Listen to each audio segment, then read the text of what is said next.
Hi everyone, I'm here. Today we are going to talk about some really special books. They are extremely old, mysterious, and most of all, disturbing. Imagine opening a book and feeling something weird beneath your fingers. Not a scratch or a wrinkle, but something dense and soft like, well, human skin. At first, you think it's just a very realistic design element, a clever trick by the book designer. But then you realize it isn't a picture, a drawing, or a symbol. No, it is actually the skin of an animal. Real animal skin. Seal skin. What? That's right, I said seal skin. You may not be surprised that in the past, people used animal skins to make clothes, shoes, bags, or even rugs. But using them for books, well, that's a whole different story. And believe me, it will change your view of books forever. The first thing you might ask is, why seals? Why not use cows, sheep, or any other common farm animal? Well, the answer is much simpler than you think. It's all about rarity, uniqueness, and luxury. You see, these books are not ordinary books. They were created to hold religious texts, important documents, or personal notes of wealthy individuals. So they needed to be special, different from anything else. And what could be more unique than using the skin of a sea creature? Seals are not native to Europe, so their skin was a rare commodity, a symbol of wealth and power. Moreover, seals lived in cold, dark waters, which gave their skin a certain mystique and danger. And lastly, seals were seen as magical creatures, able to control the weather, the tides, and even human destinies. So using their skin for books made them even more powerful and attractive. But don't get too excited. Seeing a real sealskin book is almost impossible. Only a few of them exist, and they are kept in museums or private collections. But we can still find some clues about them in old paintings, descriptions, and stories. And what we learn is fascinating and disturbing. Imagine holding a book that has been touched by a creature from another world. A creature that can sense danger, swim at incredible speeds, and communicate with its own kind using ultrasonic waves. Seals are not just cute, furry toys. They are wild, unpredictable, and sometimes aggressive animals. Their teeth are sharp, their claws are strong, and their bite is painful. So hunting them must have been a challenge, a test of skill and courage.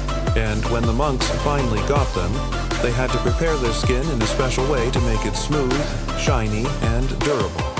They had to remove the hair, scrape the fat, dry it in the sun, and tan it with natural substances.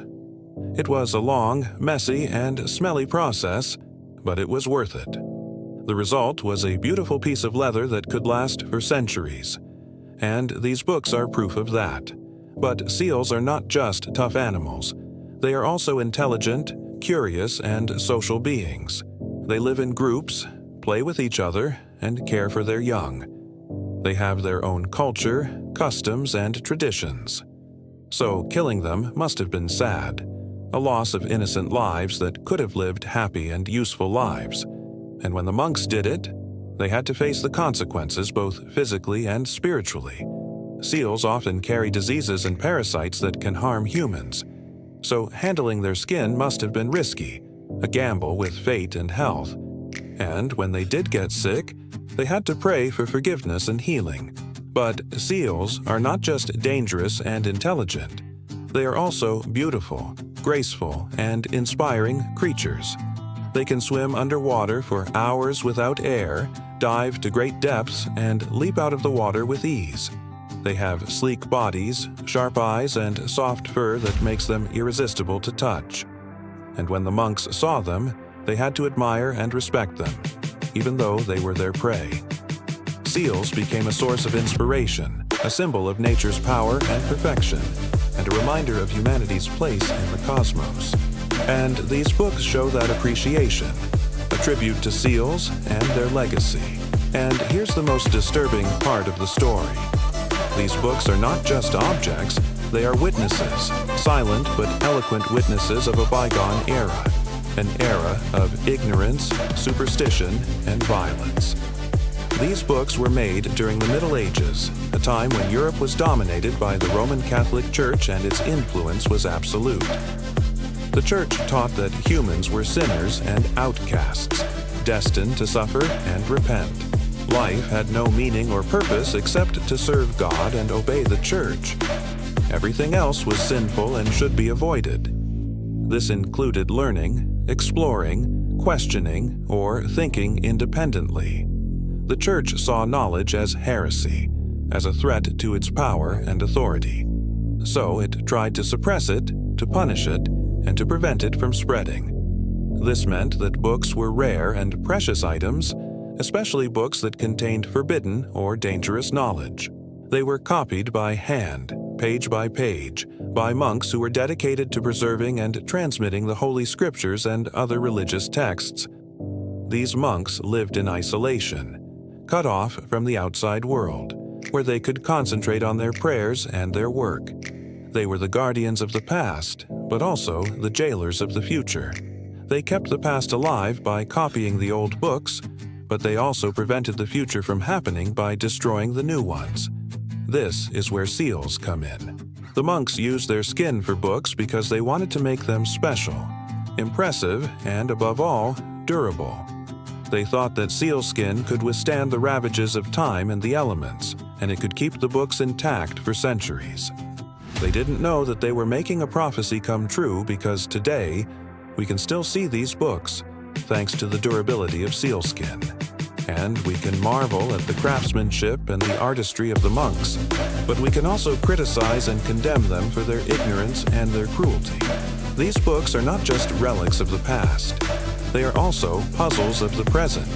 They challenge our notions of literacy, education, and communication.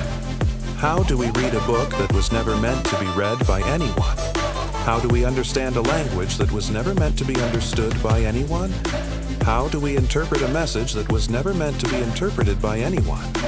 These books are not just dead. They are alive. They are growing, changing, and evolving with each passing day. They are becoming more mysterious, more enigmatic, and more fascinating. They are becoming more us. So next time you see a book, don't just take it for granted. Don't just turn its pages or type on its keyboard. Don't just buy it, sell it, or throw it away. Take a closer look. Feel its texture, smell its aroma, listen to its sound, and try to imagine the story behind it. Try to imagine the hands that held it, the minds that shaped it, and the lives that depended on it. Try to imagine the seals that died for it. You might learn something new, discover something hidden, or connect with something deeper. You might find a piece of yourself in a book, or maybe a book will find a piece of you. Who knows? The only thing we know is that books are more than just objects. They are vessels of culture, carriers of history, and companions of humanity. They are witnesses of the past, mirrors of the present, and windows to the future. They are portals to other worlds, other times, and other lives. And we are the keepers of these portals. And if we treat them well, they will treat us well. If we respect them, they will respect us. If we love them, they will love us. But if we abuse them, neglect them, or destroy them, they will abuse us, neglect us, and destroy us. Because books are not just things, they are everything. And the secret of books is that they are alive. They breathe, they grow, they change, and they challenge us. They demand respect, attention, and care. They reward curiosity, creativity, and courage. And they punish ignorance, arrogance, and indifference. And that is why we should cherish them, explore them, and protect them. Because books are not just for reading. They are for living.